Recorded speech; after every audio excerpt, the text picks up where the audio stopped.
All praise, glory, honor, love, and reverence for Yahweh, our Elohim, our Mighty One, our Father, the Creator of the universe, previously known as the Lord our God, and His Son, Yahshua HaMashiach, the Messiah, the Savior of the universe, previously known as Jesus Christ.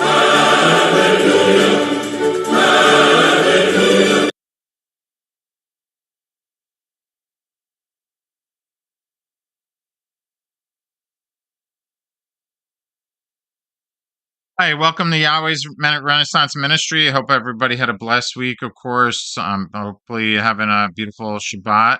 Shabbat Shalom to your homes. It was funny. I was listening to the broadcast of last week, Vampire City, which today's broadcast is kind of a continuation of that. I am actually going to start going back to the original format I have for the program, but I'm going to do it incrementally. So I'm going to post different content for the different categories, like musical interlude, um, Bible study, Bible reading, current events analysis individually, just kind of like 10-minute segments. I think that's the best approach because I like that diversity. I like to highlight other ministries people that I listen to that I feel are collectively with what I'm doing and what they're doing, we're checking all the boxes. So you can walk away with feeling that you had a complete sense of things. Some ministries focus on studying the Bible, which is beautiful. Absolutely. Some others focus on current events analysis, etc. Great. I just want to kind of combine the best of the best, and that's what this was meant to be. But today, I'm just going to focus on what I've been looking at over the past couple broadcasts is looking at the structure of the world empire, which I'm going to use that more often instead of using the term New World Order. I'm going to use the term World Empire. I think it has more significance in people's minds when they think of that. So, in terms of a world empire, how is that being implemented? What is happening? What's in place currently? What are the forces of evil doing to implement this world empire? To put this in place, so the anti-Messiah can rise to power and rule the world. That's really what it comes down to, and that's the focus. So anyway, I'm going to focus today on um, what I call the plan, right? And it's really a matter of looking at the world and seeing what's been implemented or what's in the process of being implemented. And to me, that's how the what I call the force of evil, um, how they operate. And there's definitely a plan involved. It's very obvious that agendas being implemented through mass media, etc. It's very obvious that these things are happening. So what is the bigger picture of the plan? And I'm going to go into those details and who may be behind the master plan. And um, again, it's just a continuation. So I'm going to read actually initially from Psalms, one of my favorite Psalms, really, and I think it's appropriate for um, this broadcast today because it says so much. So this is Psalms 23, a Psalm of David. Yahweh is my shepherd, I do not lack. He makes me to lie down in green pastures. He leads me beside still waters. He turns back my being. He leads me in paths of righteousness for his name's sake. When I walk through the valley of the shadow of death, I fear no evil. Your rod and your staff, they comfort me. You spread before me a table in the face of my enemies. You have anointed my head with oil, my cup runs over. Only goodness and kindness follow me all the days of my life, and I shall dwell in the house of Yahweh to the length of days. Hallelujah.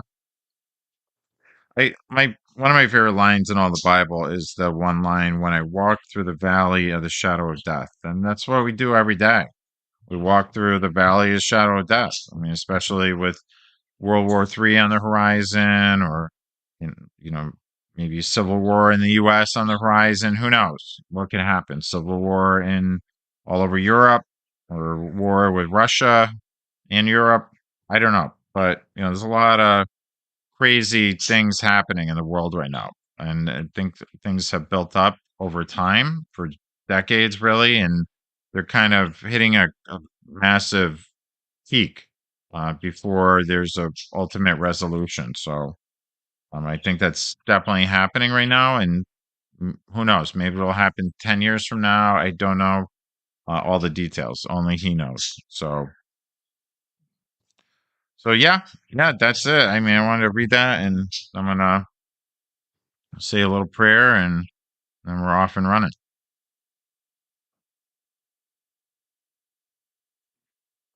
I like to pray for all the people of the world right now, peace in Jerusalem.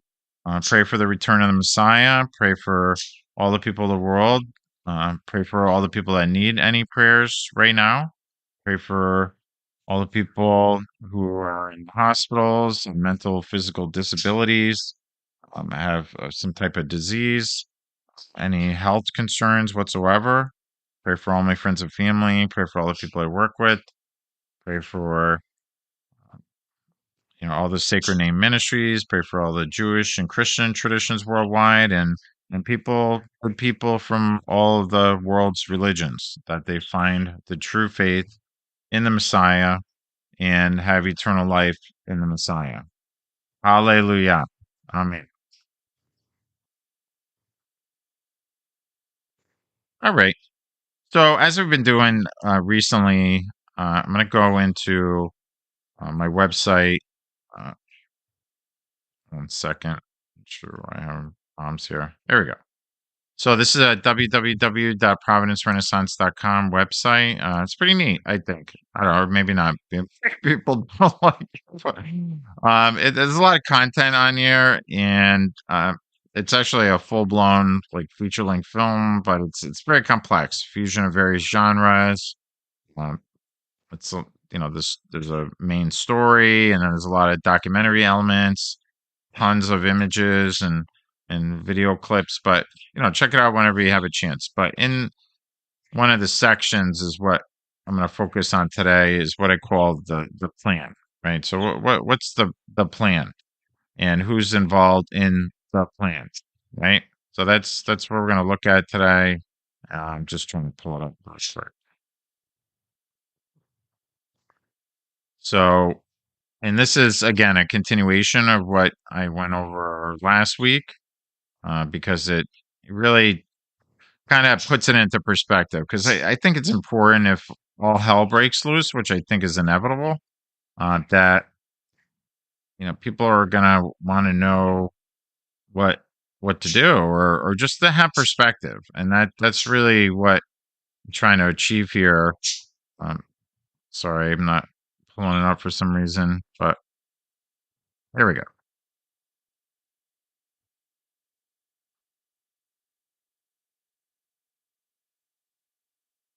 That's it.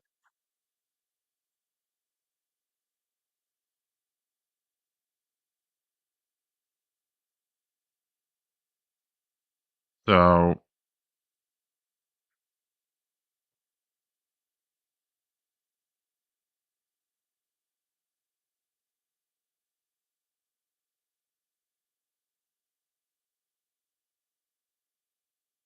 it's in here. Okay. Sorry about that. I thought it was pretty easily accessible. There we go. All right. So I call this the plan. So I'm gonna show the first section of this. Um, just I can show definitely a few different things. So all right. I'm just gonna put it on this sequence right here. That should be good. All right. So this, as we've been going over before, the Jesuits, as the what I consider, a lot of other people consider, the most powerful organization on the planet, right? They are the order of orders, behind so much wickedness in the last 500 years of world history that they are just on a whole other level of evil. And they, genuinely speaking, are kind of like the Vatican's Pentagon and slash CIA, but they're beyond that. So anyway.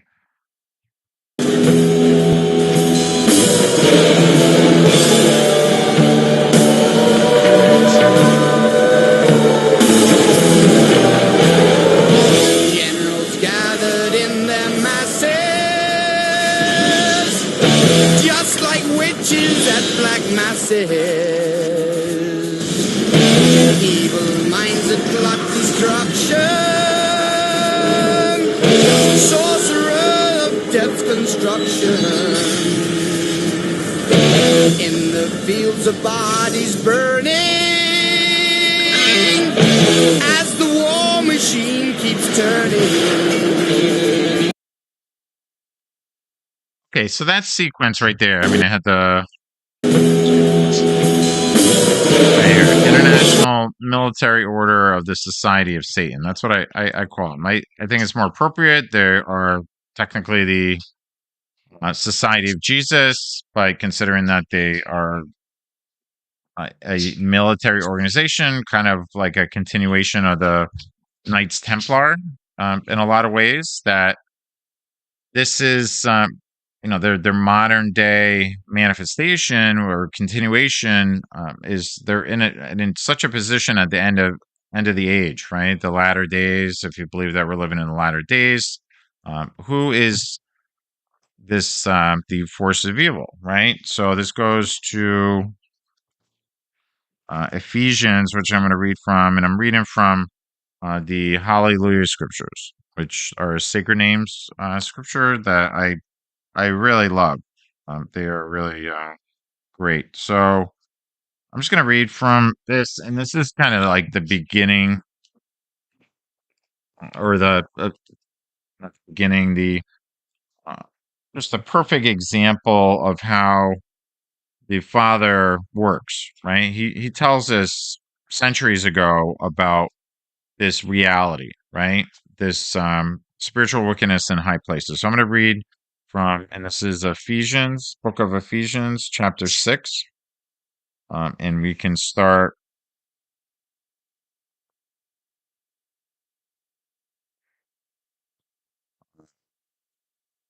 at verse 8, right? Knowing that whatever good anyone does, he shall receive the same from the master, whether he is slave or free.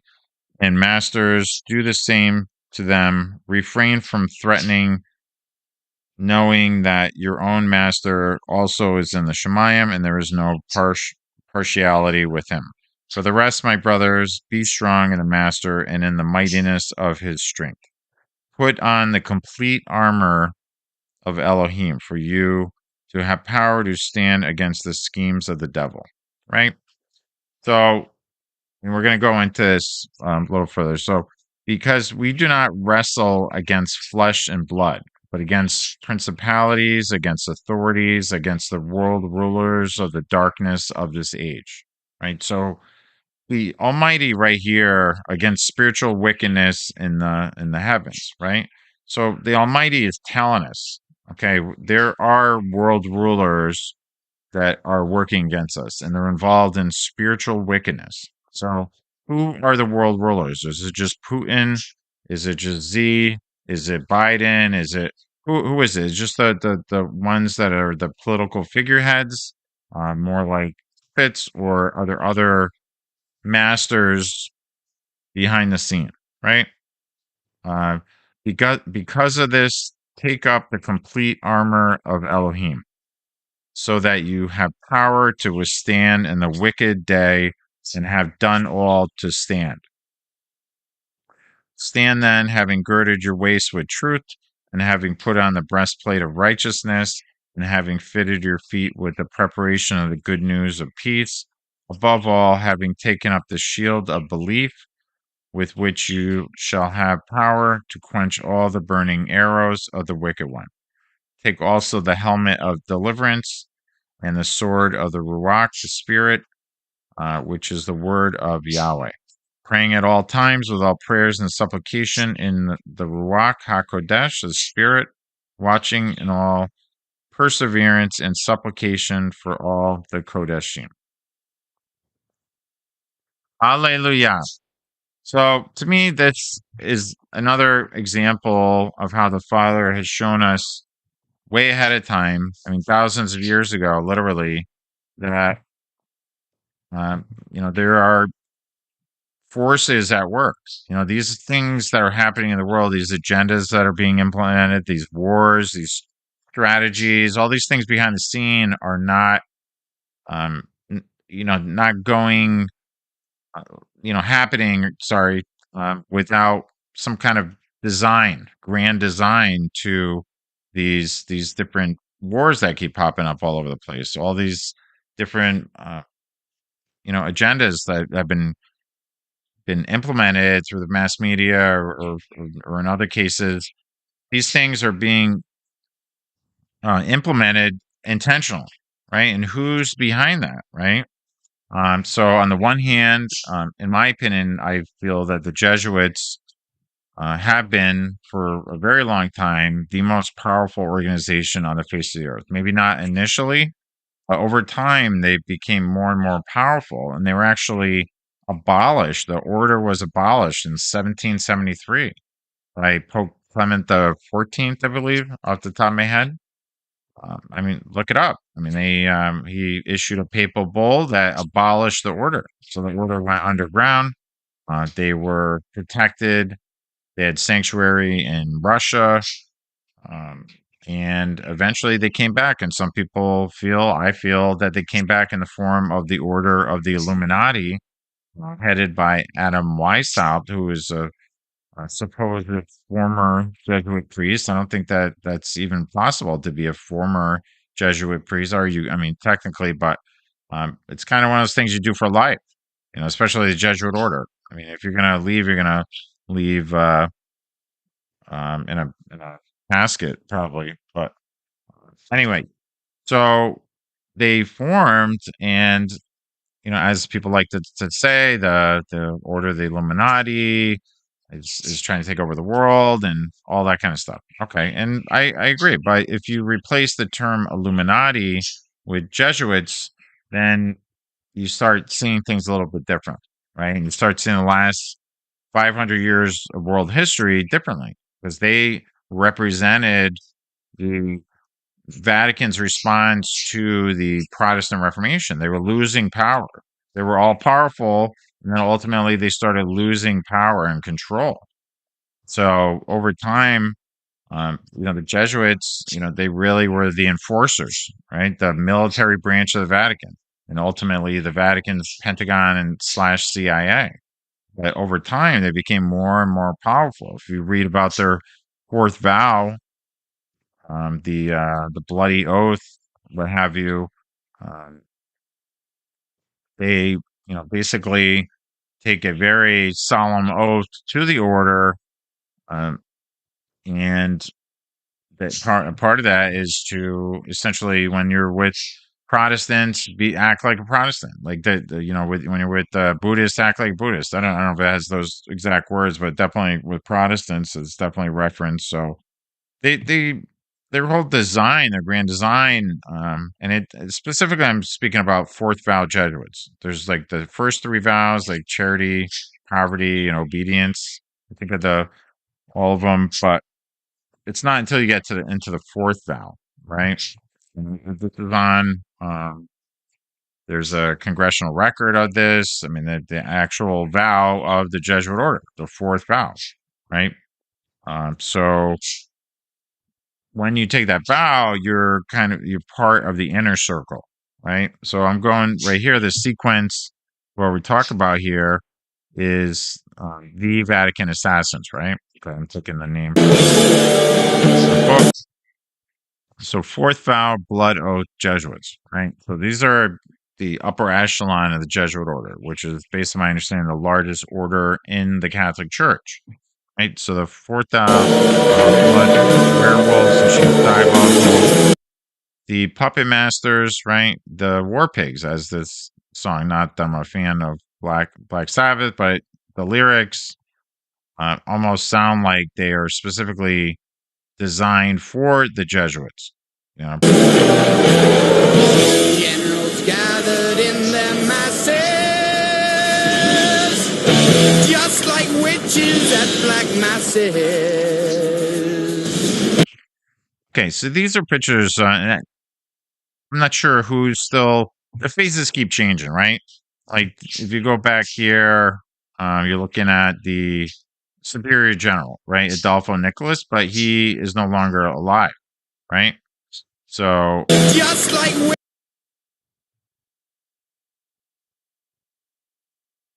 I don't know, but it doesn't really matter. But he's no longer alive, but he's kind of like the Darth Vader, right? Figure, and everybody else is the stormtroopers. He has assistants that govern over 10 regions of the earth, right?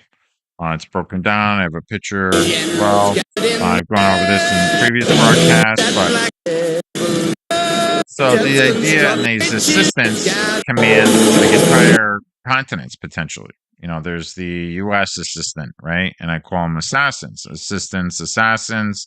Then there's the provincials, which are under them. So just say in the U.S., there's one assistant, the USA assistancy with one person, one assassin, so to speak. But then they'll have like 10 different provincials tied in with Roman provincial government who govern over all the different territories or the states, technically, or regions in the U.S., right? So if one person governs over the provincial for, or maybe one particular state, California or something, right? So those people are part of their whole structure, right? just like witches at black masses. All right. So I think I want to kind of stop here. So when I first started putting this together, I mean, this is a lot of content, a lot of little mini films, a lot of detail in the film/book project on the www.providencerenaissance.com site. And once upon a time, and this is, I can't even get into all the details, how complex it was, but everything I did with this project, I felt like the Father wanted me to do. I didn't know what I was getting involved in from day one. I just kept moving forward. I put my head down and, I asked for guidance on each and every step of the way. And that's pretty much all I can tell you. So I was trying to figure out a way to show evil, right? Show this other side. To me, there's two sides of the world. You got the force of good on the one side and the force of evil on the other side, right? So one side or the other. What side do you want? You're either with the Messiah or against the Messiah. So there's only two sides, with them or against them, right? So force of good or with them, force of evil are against them, right? And how do you show that evil, right? So everybody's seen this, the Great Seal on the back of the dollar bill, the eye over the pyramid, right? Like kind of like a capstone, right? But it's hovering, right? So, how do you show evil otherwise? You can put little horns on everybody's head, and to me, that wasn't enough, right? I wanted to show the infrastructure of the New World Order, like the whole thing, all the different levels, different components, all the different agencies that are subordinate to the United Nations, all the different um, agencies of the United Nations as a whole. Because it's not just a building in New York. There's so many different components to it. And then underneath that, you have the think tanks, you have all the different individual governments, then you have these continental supranations, these bioregional governments like the European Union, right? That, if you're looking from the top down, that the world in alignment with the Bible is ultimately being reorganized into 10 supranational regional governments, and several are already in place. I've gone over that previously. But with the individuals that I'm showing here, I use this pyramid, right? Because it ties also when this is where the third eye chakra is supposed to be, the Ana chakra or whatever the case in in Hindu mysticism, right? Associated with the third eye, the pineal gland. Okay, so that was part of it as well, right? The third eye, right? But this Annua Queptis, Novus Ordo Seclorum, right? That's part of the Great Seal, Annuit Queptis, announcing the birth of the new order of the ages, right? Okay. So I wanted these people are such a pivotal part of the New World Order and implementing it. They are the driving force, they have the grand design behind the scenes. It's the military strategies, the bioregional strategies, uh, the plan, which I'm going to get into, going into all the different components to ultimately corrupt the world. I mean, that's a key component. You're targeting families and civilization and trying to overthrow all these different governments of the world to make sure you have total power. It's all about total power. But who are they working for, right? So I call them the International Military Order of the Society of Satan because they actually work for Satan, right? So that again, going back to the pyramid, why use this symbol overlaid on these individuals, right? And a lot of times it got blurry. And I don't even care. I'm not trying to glorify any of these people. I just think they're wicked. So how do you show wickedness, right? So some people say, "Oh, it's the eye of providence," and I believe that there's a light that's within us. We're a vessel. We're the light. So, the eyes shine forth the brightness of your soul to convey that to people, to convey your heart and your soul and your spirit. Right? You're a good person, right? But if you're wicked and evil, you're possessed by evil spirits, right? So the eye, in terms of mysticism, this eye is really the eye of Lucifer, the eye of Horus, right? And Lucifer became Satan, in some people's opinion. Lucifer fell down from heaven and became Satan, the adversary. Okay, so this eye is representative of the wickedness in the individual, right? They are serving Lucifer. They're not serving the Messiah, Yahshua HaMashiach. They're serving Lucifer. So they're representative of the spiritual wickedness in high places, right? So if you have, on the one hand, pagan Roman Catholicism, right? It's a fusion of ancient pagan Roman beliefs, Roman mythological beliefs and traditions when it was first put into place, but through Constantine. Um, you combine these pagan Roman traditions and the Christian tradition together in one. You polluted the Christian. You have graven images all over the churches. You have idols, statues, ivory and stone, and I mean these are all breaking like commandments left and right. I mean this is not. If you look at um, the unholy Roman Empire, which I call it, as a continuation of the ancient Roman Empire in a way, then they're not holy institution at all. They're just all about power, total power, right? So anyway, so the Jesuits, their main purpose, as founded by Ignatius the Loyal in 1534, I believe, um, was to destroy the Protestant Reformation, to absolutely destroy, to reclaim what was lost during the Protestant Reformation. So the subsequent Counter Reformation was launched. And that's what they are achieving to this day, because America obviously is being attacked right now. It's been being attacked for decades, centuries, if you want to call it that, right? Why is America under attack? Because America is the last frontier of the Protestant Reformation. Without a free America, nobody will be free. That's a absolute truth. So anyway, so these are the assistants, assassins. I just kind of want to get into that. So again, the idea is to show this or this eye that they're part of that side of the world, kind of almost like a parallel universe. People that are in alignment with wickedness, right? Spiritual wickedness in high places, right? Because their whole tradition is wicked. I mean, they don't really believe in the Messiah. They practice, um, black magic rituals. I mean, this is brought forth by, um, what's his name? Albert. Sorry about that. Alberto Rivera. He was a former high priest or fourth vow Jesuit, Alberto Rivera. And then I think he ended up becoming Pentecostal when he left the order, which I'm surprised he was still alive. I mean, this is the kind of thing you get involved with that kind of like the mafia, where I'm surprised they let anybody go after the fact.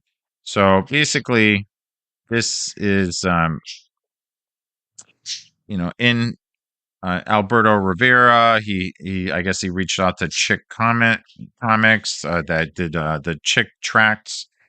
So I'm not going to go into all that right now. I mean, in the future, no problem. But he disclosed all these different things. Like he had gone to this black mass with the high Jesuits in Spain somewhere. I'm not sure. At some, who knows, some farmhouse or chapel somewhere. But people that were part of the inner circle, and I guess you don't get into the fourth vow for at least like 15, 20 years. Like you're just an ordinary Jesuit. You take the first three vows.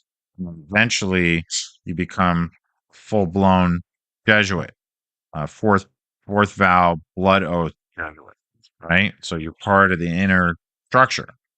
So it's when he became part of that infrastructure, he basically was asked to go to this black magic ritual, and he witnessed, it was a dark mass.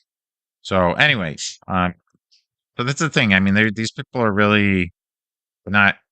Here's the former Black Pope Adolfo Hitler Nicholas, like his dad actually named him after Adolf. I got that's I don't know, that's what I read, but so this is their, and these spaces have changed over time. This is from 10 years ago at this point. Um, Obama was still the president, or Abomination. So, but these people, the South Latin American assistancy, right? There's one, the African assistant assassin. So they literally have the entire continent under their governance, right? So very powerful. So anyway, so those are the leadership. So now I want to turn to the actual. Just want to show. Right. So I'm just gonna pull this out. So I want to go into what I call the plan. So what is this plan, right? So the idea is that Death and hatred to mankind. Poisoning. okay. So, and this is kind of like a combination what this represents, right? And I'll go through it slowly. So this is meant to represent, in my opinion, from different sources and just seeing what's happened, seeing what's unfolded. What is the master plan? What is the actual, like, step by step? Literally, what is the plan that you need to utilize to implement a world empire? And I just, in a way, on one side, just use common sense. And in another way, just looked at what's in place already, what's being implemented already, or what's been implemented already. So uh, everything I'm looking at, I'm, everything I put into this kind of theoretical plan, if you want to call it that. It's not like I found this plan somewhere the Jesuits signed at the bottom or something, but in a lot of ways, it ties in with what I call the the protocols of the learned um, elders of Zion, right? Death and hatred to Or well, of Loyola, technically. That's because some people call it a forgery, whatever it is, another way to blame Jewish people, which Hitler used to blame Jewish people. This supposed plan that was put together by, um, a group of Jewish people, right, that supposedly rule the world. The Protocols of the Learned Elders of Zion. I call it the Protocols of the Learned Elders of Loyola, tying in with the Jesuit order, because they, in my opinion, are the most powerful organization on the planet, right? They are the driving force, the black hand, the the wicked sorcerers behind the scenes, spiritual wickedness in high places manifested, also based on Leo Zagami's research and Barry Hamish, who passed away, who exposed a lot of corruption in Israel. I think he was an Orthodox Jew, but he referred to this group called the Sabbatean Frankists, right? So they, generally speaking, are these a wicked Jewish group that is about the rise of the anti-Messiah ultimately. They were started by Sabbatai Zevi, who considered himself the Messiah. I think it was 1666 when he proclaimed that he was the Messiah return, right? So there's this whole kind of dark side on the one side in the Jewish tradition, that the dark side of the Jewish faith, you can call it, right? And I honestly don't know enough to talk about them, but supposedly these people are in Hollywood, right? They're behind the scenes. They're maybe the major producers or the owners of the studios, and I mean, there's definitely a very wealthy Jewish contingency in Hollywood, but I'm not saying blame the Jews. I'm saying blame the Jesuit order. But the Sabbatean Frankists are a wicked group, based on my understanding that I don't think they will ever take the place of the Jesuit order, but they're kind of right in line with the Jesuits, essentially. There's two groups. Um, Definitely Sabbatean Frankists would be subordinate, based on my understanding. People like Rothschilds and Rockefellers and any wealthy aristocratic Jewish family, would be somebody that would be considered part of this group. But I don't I don't know enough about the organization or how well it's organized, really. So anyway, so the plan is what I came up with, and again, drawing from stuff like the protocols to kind of piece it together. And a lot of it too is like basically,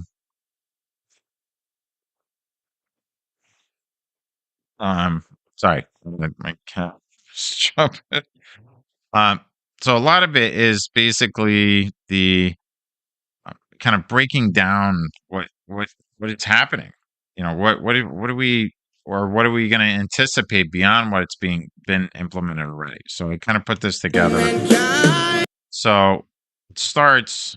Okay, kind of rock back. Your oppression is our revolution. Protocols of the Learned Elders of Loyola. Okay, the plan, right? Global anti-Judeo-Christian, anti-Semitic, atheistic evolutionism, propaganda, and implementation, right? So I use the same general template, because everything comes across, I think, initially as propaganda, whether it's from the mass media or wherever it's coming from. It comes across initially as propaganda to kind of soften up the society to ultimately implement it, right? You start having movies about homosexual cowboys, stuff like that, and different things, and then all of a sudden, whammo, you're going into legalizing gay marriage, right? Brokeback Mountain leads to legalizing gay marriage. There you go. Right? Stuff like that, right? You start somewhere, you start pushing this propaganda out into the world, whether it's coming from Hollywood, on Hollywood, Los Angeles, or wherever it's coming from. It starts somewhere. So that's the first one. And you can see it now. There's anti-Jewish hatred on the campuses. Columbia University. They're sending in troops to strain these people out. It's getting out of control. They're pro Hamas. I mean, all of a sudden, out of nowhere, these groups pop up. Like seriously, I don't know. So, and it just seems too well orchestrated, and it's just building up anger towards um, Jewish people, right? And what's the ultimate resolution if you hate, have a lot of hatred directed at the Jewish people? What, wipe them all out and have a global Holocaust? Are you kidding me? All right, so global centralization, consolidation of economic, political, religious, military power, propaganda, and implementation. There you go. How do you control the world? You have to consolidate power globally. There's all these different things being put in place. Subdividing the world into 10 supranational regional governments.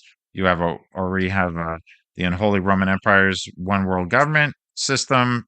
At the top is the Hall of Injustice, the United Nations, disunited nations, right? Economic, everything's globalization oriented, right?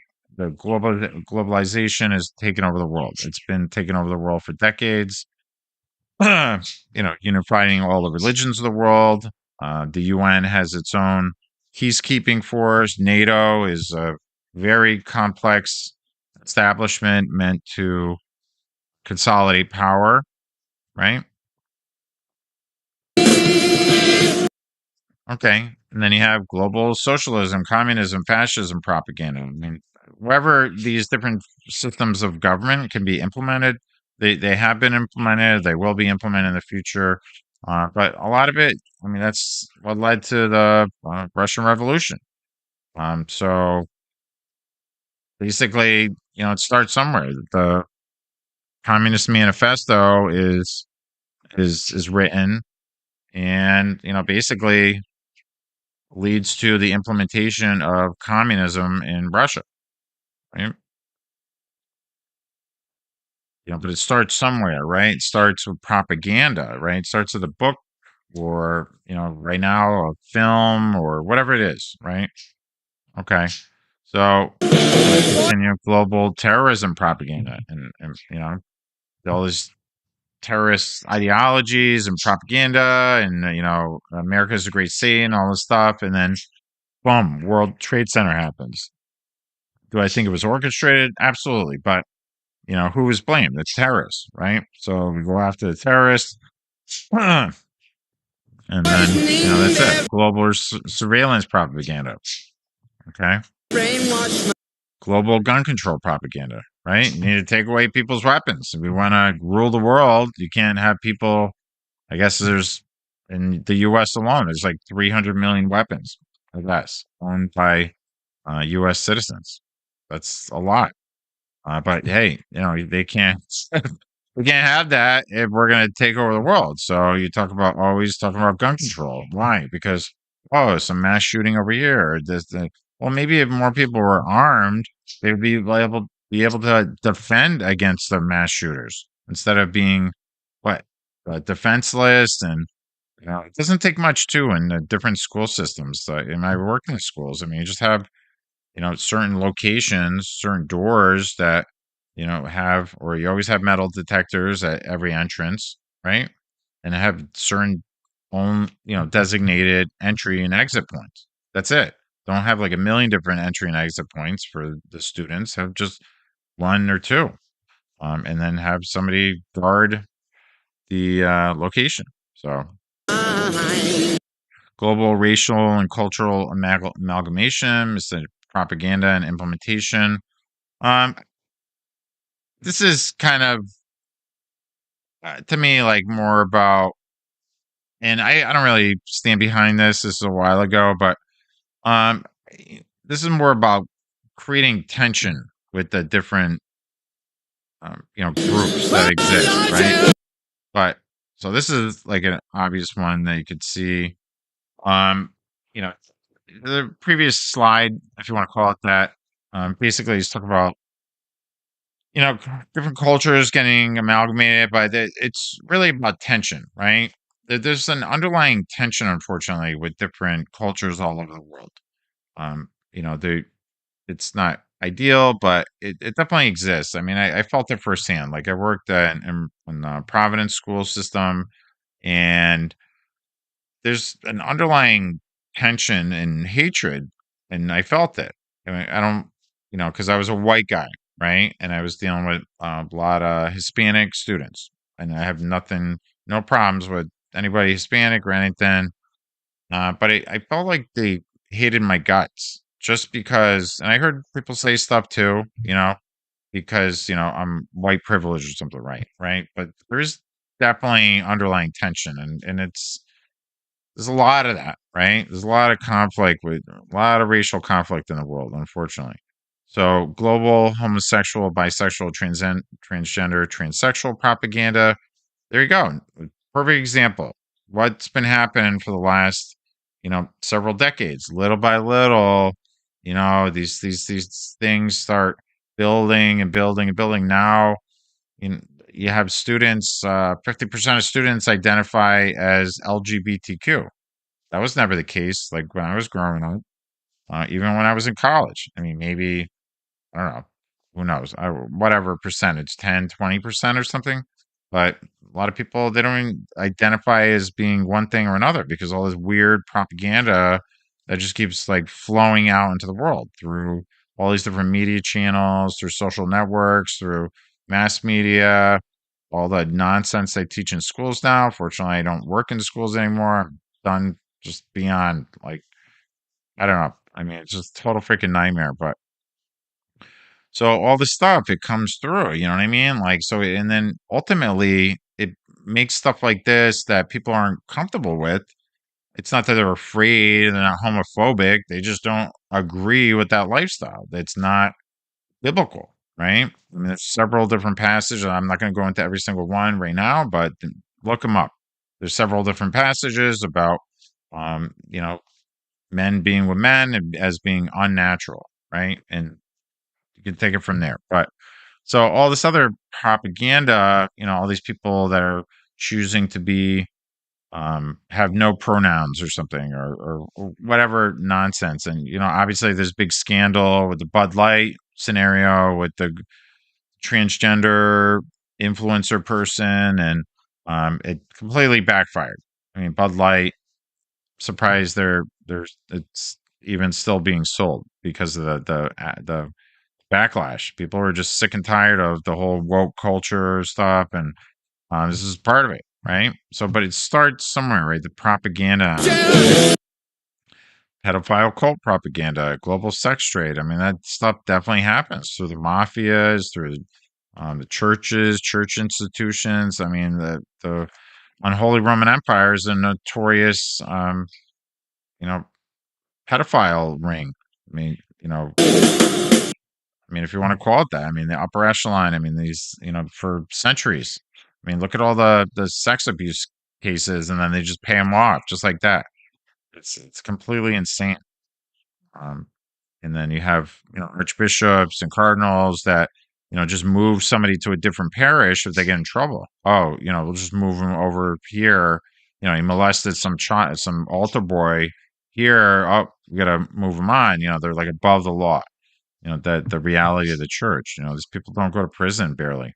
I mean, here and there, but global illegal drug legalization, propaganda, and implementation. I mean, we're witnessing a full blown explosion of drug legalization scenarios, whether it's just marijuana on the state level. But I think that really, like, that's the gateway drug. It absolutely is. Once you start there, then you want something stronger and stronger and stronger. And now people are walking around like zombies on fentanyl or trank or whatever other crazy drug that's out there, and literally acting like zombies walking around. So, okay. So, and these places are turning into cesspools. I mean, Portland, Oregon, turning into a cesspool. They had to roll back the legalization because it was out of control. People were flocking there because everything was legal. So they couldn't get busted. Global warming propaganda. I mean, if you've been around the last few decades, you heard about that one. And It's endless, right? And not so much recently, honestly. I don't really hear about it too much, but perpetual war propaganda, right? It's like, this one's a little tricky, but this endless war that's been ongoing. I mean, like look at the whole situation when we went into Iraq and Afghanistan. I mean, that all that stuff is still. I mean, we pulled out of it, Afghanistan, but it just. I mean, we have troops everywhere, like all over the place, and the, it's not even just us. I mean, there's always some kind of war. There's always some conflict, and it's just building and building to ultimately, in my opinion, a potential nuclear World War III, which I think plenty of other people feel the same way. And ultimately the rise of the antimicide to rule the world.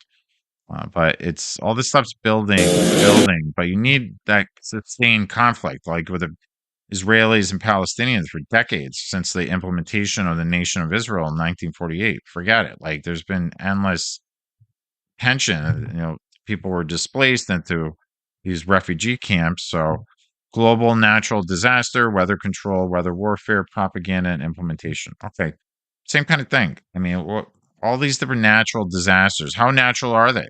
You know what I mean? I mean, there's plenty of technology that's already been used, HARP and scalar weaponry and stuff like that is used to manipulate weather systems, weather patterns, and so I that's not me doing it. I mean, I'm just saying that this technology exists.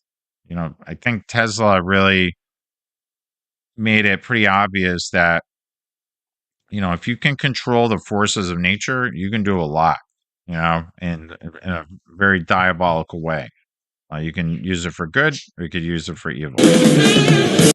Okay, so global chemical, biological, HARP, scalar, electromagnetic warfare, propaganda. A lot of people say just even the Wi-Fi, you know, um, these the internet, the 5G. I mean, all these waves, these like types of radiation in the air or whatever you want to classify it as. I mean, these are affecting us.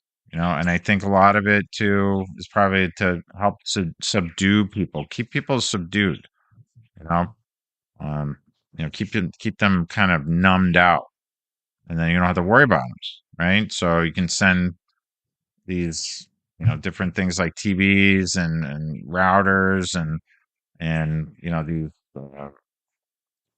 the what do you call it, the big cell phone towers, emitting this 5G radiation into the air, and it's probably having all kinds of effects on people.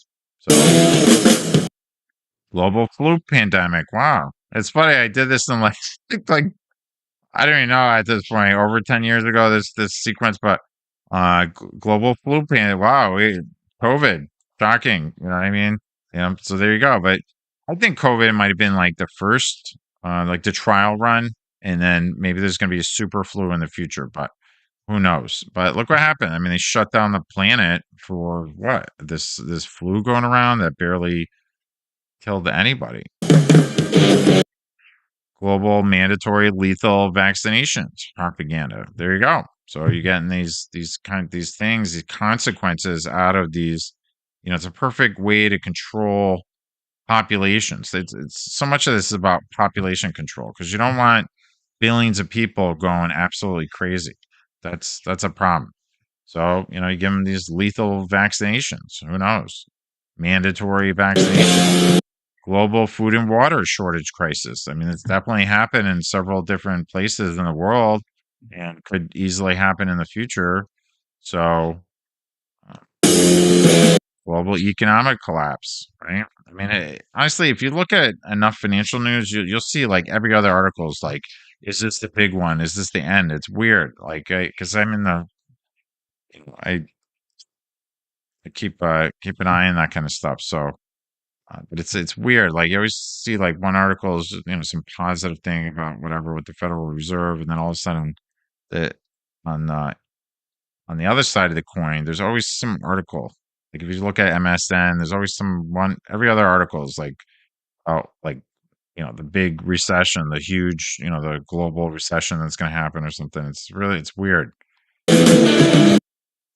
You get all this alien UFO propaganda, and I mean, where's all that heading? So, planned population reduction. That definitely seems like a plan, and I mean, it will definitely be achieved in some kind of nuclear World War III. So, okay, so right here is the global reconfiguration, 10 supernations propaganda and implementation. I've gone over this before. The idea that all these 10 kingdoms of Revelation, because they're the 10 kings who have no kingdom as of yet. So these are tying in with biblical prophecy, Revelation 17. So global reconfiguration, that's already happening, right? So people have been talking about for decades the North American Union, right? NAFTA is a big part of that because it puts an economic policy in place to lead to the implementation of the a forthcoming North American Union, where you're literally obliterating the independence and sovereignty of the individual nations within the context of that union, right? You're eliminating their charters and declarations and constitutions and bills of rights, um, as a result of them forming a new supranational regional government. So, basically going beyond the US, going beyond, yeah, you can still travel to the individual places and but they become merged in this economic union, right? So it's another way of conquering nations, is subjecting them to these unions. Global government, religion, and cashless economy, definitely we've seen plenty of that.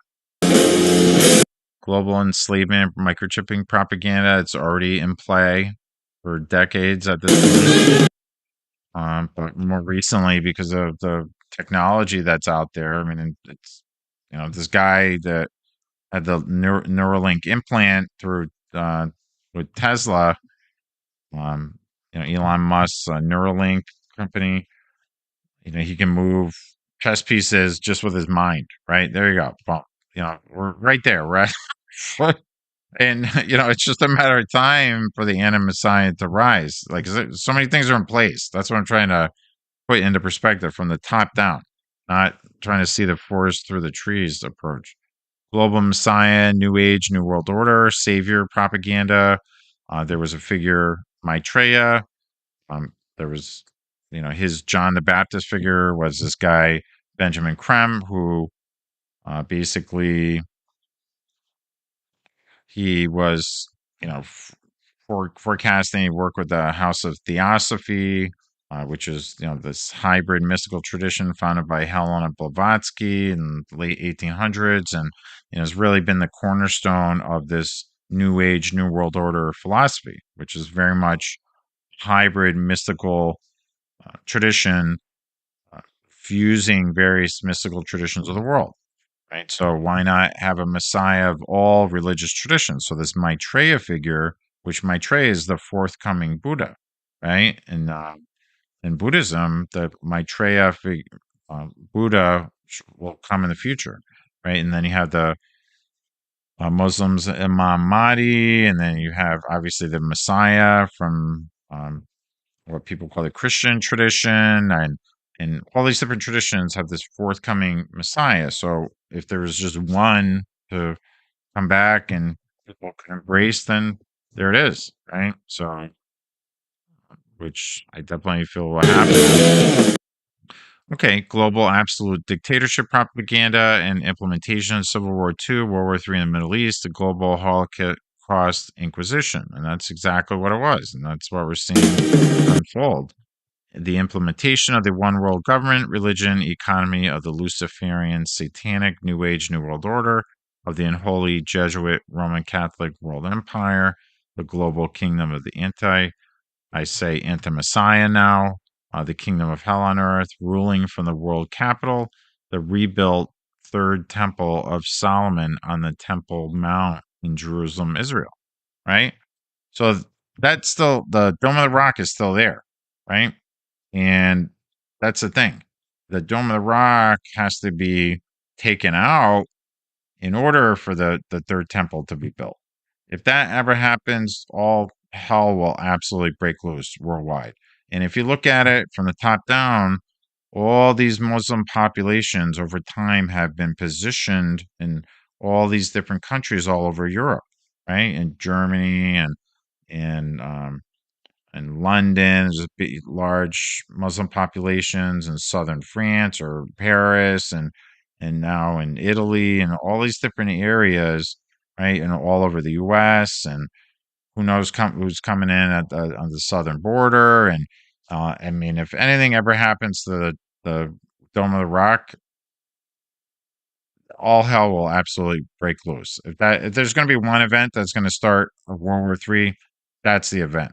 So um, I want to keep going with this. All right, so then this is kind of a breakdown, just showing for the assistants, assassins, kind of like an overlap. Like all these things are linked together. Jesuits, all the assistants, these are the papal Roman bloodline families, the Borgias, Farnese, Colonna, Medici, Gaetani, Orsini, Aldobrandini, Conti, and Chigi, right? I think I said Pamphili, but these are, maybe people from these families are going to be the future 10 kings of the future. I think so, but who knows? So this is the synchronicity with the assistancies with the U.S. government. I mean, you have Jesuit Georgetown University literally right in the heart of our nation's capital, right? And so many people have come from Jesuit Georgetown University, ended up in the Pentagon, right across the water. Um, so that's the thing. I mean, there's have they just been building up agents in that are part of these papal knighthood orders, Knights of Malta type people, Knights of Columbus, whatever knighthood order they were involved with, end up in high level positions in the Pentagon to do the bidding of the to stay loyal to the Pope and Rome, right? These endless crusades, right? Wars, crusades, right? So literally to match up with these forthcoming supranational regional governments or ones that are already in place already. I mean, there's already the African Union, right? There's UNISER, the South American Union, the forthcoming North American Union. You have the European Union that's already in place. You have the Association of Southeast Asian Nations. And it's just so convenient that we have, the U.S.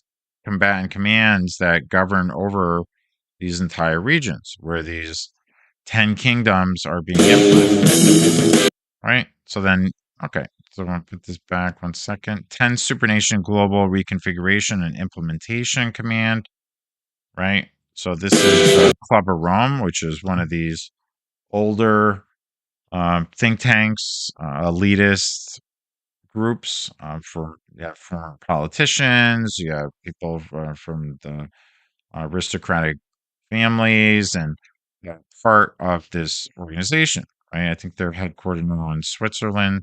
They were started in Rome, I think, in the early 70s. So this image is attributed to that think tank, which is, they're in line with the Bilderbergers, Council on Foreign Relations, Trilateral Commissions, these globalist think tanks, and um, you know, institutions that are implementing policies behind the scenes. So everything's in alignment, right? The 10 assistancies, the combatant commands, the 10 kingdoms of the future, all kind of working synchronicity, right? The Pentagon's new map. So the core countries of the Pentagon's map are these are the function core, right? And this is actually a book, the Pentagon's new map, right? So what they're showing here, the non-integrating gap countries, is meant to represent countries that are not cooperating, right? And these just happen to be the places that wars break out, right? So they're targeting these areas to overthrow these areas, right? They're trying to implement this system of globalization worldwide. The U.S. is being used the ancient Roman Empire became the unholy Roman Empire, and the unholy Roman Empire is using the American Empire to implement a world empire, right? So they're using the American Empire, the Pentagon, the CIA, and NSA, and all of its infrastructure to help eradicate and conquer the non-integrating gap countries, right? And then you have, the adjustment over time of these different economic organizations, and then it's just kind of like a top-down. It's a thing. I use this quite a bit, and I just want people to understand, like, so this is meant to represent the Ishtar Gate of Babylon, right? So that's the overlooking St. Peter's Square. This is Capitoline Hill in Rome. This is a Pontifical Gregorian University in Rome. It's a very powerful university. Some people consider them Jesuit universities, really be command centers, fortresses, so to speak, military fortresses. There you go, the European flag inverted. And again, I use this symbol as well to show control, right? The Jesuits to me are about total power, right? They're so far removed, they're so far behind the scenes, but there's always that like 7 degrees of separation or 6 degrees, right? With the Jesuits. I mean, there's always some kind of link if you really delve deeply into it. And basically, this is showing that they have control over America, and I firmly believe that everything that's been implemented over time. But this symbol is the IHS over the papal crest, right? But I use it all over the place, right, to show control, right? Not just to show the flag, to show that this system of control over the UN. Right. So that's the Temple Mount where the third temple will be built. That's just a scale model. And then this is the Hall of Injustice, United Religions Initiative, 10 Kingdoms symbol.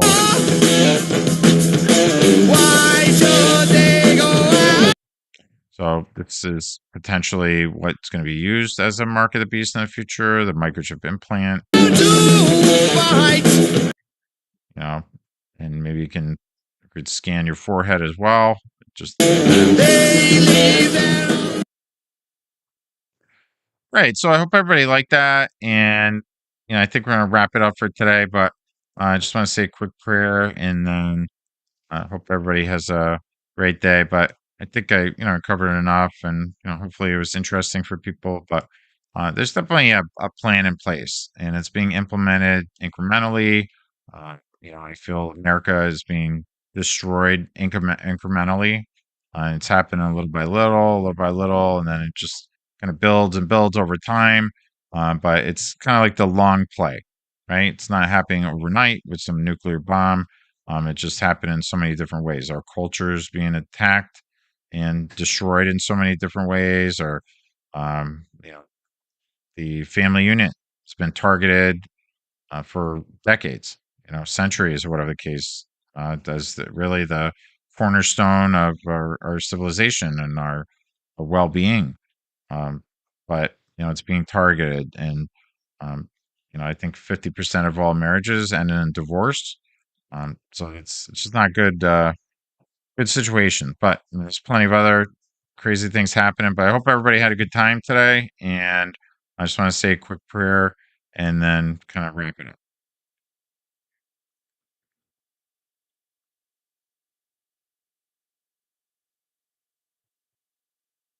I want to pray for everybody that listen in tonight, or in the future, that they are blessed. Pray for the return of the Messiah. Pray for the soul of America. Pray for peace in Jerusalem. Pray for the destruction of the force of evil. And hopefully everybody has a beautiful rest of the weekend. And hallelujah. Amen. Thanks, everybody. Have a fun weekend, and stay safe. Hallelujah.